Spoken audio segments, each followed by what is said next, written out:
साथियों, बेबाक हरियाणा पर मैं आपका अपना पासाराम ठत्रवाल और आज एक उकलाना हलके से जुड़ा राजनीतिक मुद्दा लेकर आपके साथ आया हूं। और आज का अहम मुद्दा है कांग्रेस पार्टी में उकलाना हलके में बढ़ते टिकट के दावेदार कहीं भाजपा की तरह भीतरघात का कारण न बन जाएं। चलिए इस मुद्दे पर हम आज चर्चा शुरू करते हैं। हाल ही में हुए लोकसभा चुनाव में उकलाना हलके से कांग्रेस प्रत्याशी ने भाजपा प्रत्याशी से लगभग 26,000 वोटों की लीड की थी और इसका असर ये देखने को मिला कि लगभग 80-85 दिन में उकलाना हल में या प्रदेश में कहीं विधानसभा चुनाव होने हैं और इसी लीड को देखते हुए कहीं ना कहीं उकलाना हलके में कांग्रेस के जो टिकटार्थी हैं या टिकट के दावेदार हैं उनमें एकाएक बढ़ोतरी हो गई है और संख्या लगभग अब तक 20 से 25 तक पहुंच चुकी है। इन बढ़ते दावेदारों का कई तरह का कांग्रेस को फायदा भी है और नुकसान भी है। कांग्रेस पार्टी को फायदा ये हो रहा है कि जो 20 से 25 टिकटार्थी या दावेदार हैं वो उकलाना हलके में पूरी तरह से एक्टिव हो चुके हैं और दिन रात कांग्रेस पार्टी के पक्ष में चुनावी माहौल बनाने में जुटे हुए हैं, प्रचार प्रसार करने में जुटे हुए हैं और हो सकता है कि आने वाले दिनों में कांग्रेस पार्टी के इन दावेदारों में कुछ और बढ़ोतरी भी हो जाए। वहीं दूसरी ओर दूसरे पहलू पर विचार करें तो ये लगता है कि दावेदारों में जो इतनी संख्या में बढ़ोतरी हुई है कहीं ना कहीं ये कांग्रेस पार्टी को नुकसानदायक भी सिद्ध हो सकता है। आइए हम इस बात को दूसरे तरीके से देखें तो 2019 में एक बार हम पीछे चले जाते हैं। 2019 में सेम यही स्थिति उकलाना हलके में भारतीय जनता पार्टी के साथ हुई थी।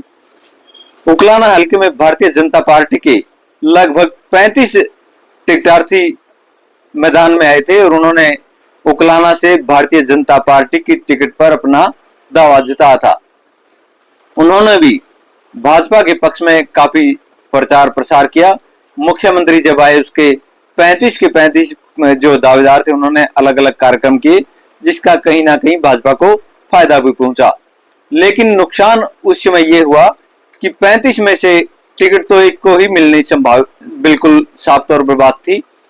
यहाँ पर आशा खेदड़ को भारतीय जनता पार्टी ने अपना प्रत्याशी बनाकर चुनाव मैदान में उतारा और उसके साथ ही जो अन्य दावेदार थे उनमें से ज्यादातर कहें तो हम एक तरह से भी ज्यादातर जो टिकट के दावेदार थे वो साइलेंट हो गए और उसमें से काफी कुछ दावेदारों ने दूसरी तरह से चुनावी मैदान संभाल लिया और भीतरघात के आरोप भी लगे और पार्टी के साथ भीतरघात हुआ भी। जितनी संख्या में दावेदार थे उतना ही ज्यादा भारतीय जनता पार्टी में भीतरघात हुआ और आशा खेदड़ की जो लगभग 24,000 मतों से हार हुई, कहीं ना कहीं इस हार में एक प्रमुख कारण ये भी रहा कि 35 के लगभग टिकटार्थी यहाँ पर बन गए थे। इसलिए साफ तौर पर हम आंकलन कर सकते हैं कि कांग्रेस पार्टी में जिस तरह से इस बार 2024 में होने वाले विधानसभा चुनाव के दौरान या अंतर्गत देखें कि कांग्रेस पार्टी में 20 से 25 दावेदार आ चुके हैं और आने वाले दिनों में इसमें संख्या में और बढ़ोतरी हो सकती है।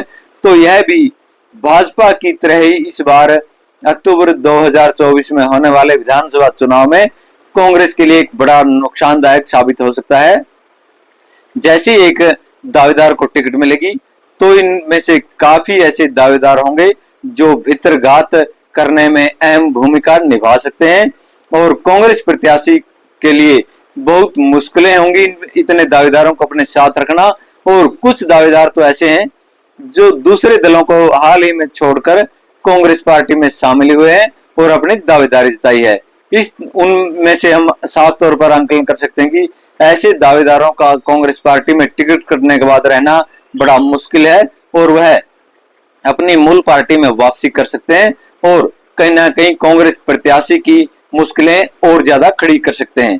इस तरह से भी जो हमने आज आंकलन किया है कांग्रेस पार्टी में जिस तरह से प्रत्याशियों में अप्रत्याशित बढ़ोतरी हुई है 20 से 25 की संख्या बन चुकी है।